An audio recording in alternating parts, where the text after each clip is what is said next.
While the original Hotline Miami did a little story-wise, there's still a few loose ends to tie up. What's cracking, everybody? I'm MegapiemanPHD, and we're taking a quick peek at Hotline Miami 2. Wrong number.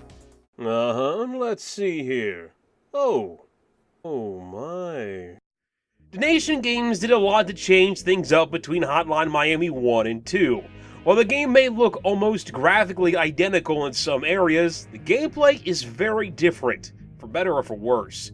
One of the things that is most notable between the games is Wrong Number's narrative focus. The original Hotline Miami never really had much of a plot. There were hints of it here and there, with both visual clues as well as dialogue to read, but what little plot it had was only used to set up some paper-thin connection between levels and events. You never really find out what's going on, nor why it's happening, but keep playing the game due to its interesting mechanics. Hotline Miami 2, on the other hand, is much more focused on narrative. A little too focused on narrative, in my opinion. In the first game, masks were used to help keep the game interesting by changing up mechanics between levels. You could pick which mask you wanted to use depending upon which ones you had unlocked, and even unlock new ones. They would affect things such as giving you more ammo for your guns or starting with a weapon instead of your bare hands. Masks in Wrong Number still kind of do this, but to a much larger extent. Instead of just changing your abilities, masks are whole different characters altogether, and there's a good amount of levels that don't feature masks at all. The focus of Wrong Number's narrative keeps changing who you are, what you're doing, and why you're doing it. One moment you're part of a group of adrenaline seekers trying to relive the past, another you're a detective trying to solve a string of murders, an actor in a film, a soldier in a war, a writer, and even a member of the Russian mob, the group whose numbers you drastically thinned out in the first game. Each character or group of characters have different reasons for doing what they do and their own gameplay to match. This is used to kind of force players in having to use specific abilities, instead of them finding ones that they like and only using those. It's like a group of varying challenges within the mechanics set up by the first game depending upon who you have to play as for that level. A detective who doesn't have any abilities but still needs to clear out scores of enemies, a writer who's focused on non-lethal takedowns of his opponents and refuses to use guns, or a military man who carries both a gun and a knife but has to rely on ammo drops since he can't pick up new weapons. Even the gang of adrenaline seekers who give you the option of picking the different masks to use for the levels they're in, each one of them is specialized and characterized with their own abilities, such as starting a level with 2 limited ammo guns or even playing as 2 characters at the exact same time.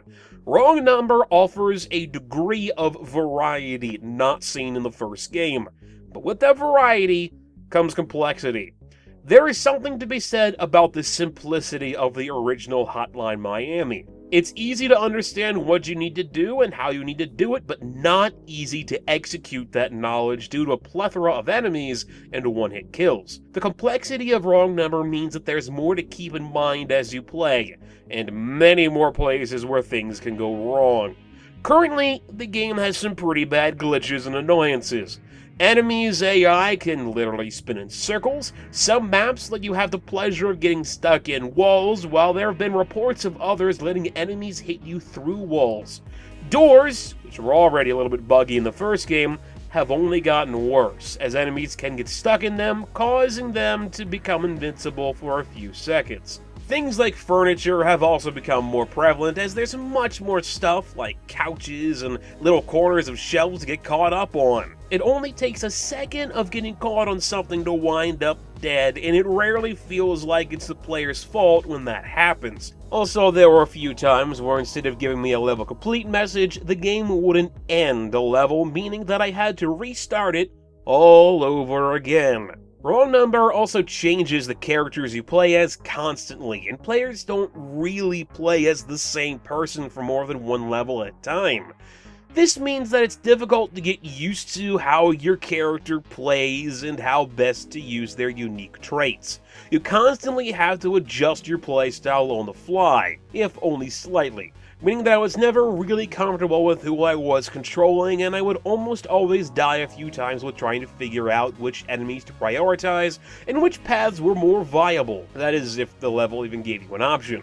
Something that has really changed in Wrong Number is how most levels are laid out.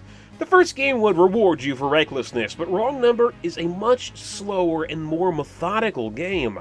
Levels are open, similar to Highball and Expo, the extra levels from the first game, and they have a heavy use of windows, meaning that there are always a ton of sightlines. You have to be much more wary of your surroundings, as well as enemies' locations, or you could end up facing down multiple guns all at once.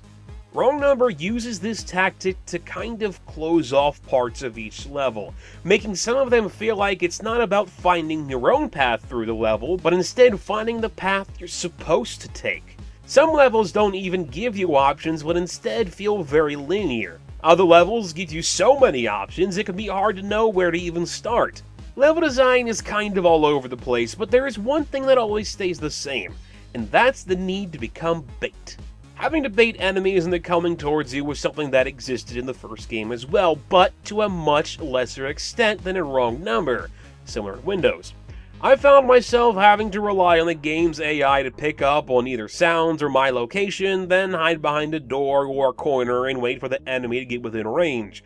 Somewhat similar to a stealth game, except not really with the correct kind of stealth mechanics. This wouldn't be so bad if the game's AI wasn't as unpredictable as it is. There's almost no way to know who will react to what, especially the first time through a level. Which enemies will react to sounds, where I have to be seen or not seen, will an enemy be in the same location as it was last time, who will react to me killing somebody near them. It quickly gets frustrating and makes it very hard to come up with a strategy for each level. It's true that this adds more replayability with all the changing variables, but there just seems to be so much more of an emphasis on these specific things than there was in the first game, causing a lot more frustration when I played it. Hotline Miami 2 Wrong Number is much less of a sequel and more of a collection of ideas of what a sequel to Hotline Miami could be. It constantly experiments with how much it can change and still feel like Hotline Miami.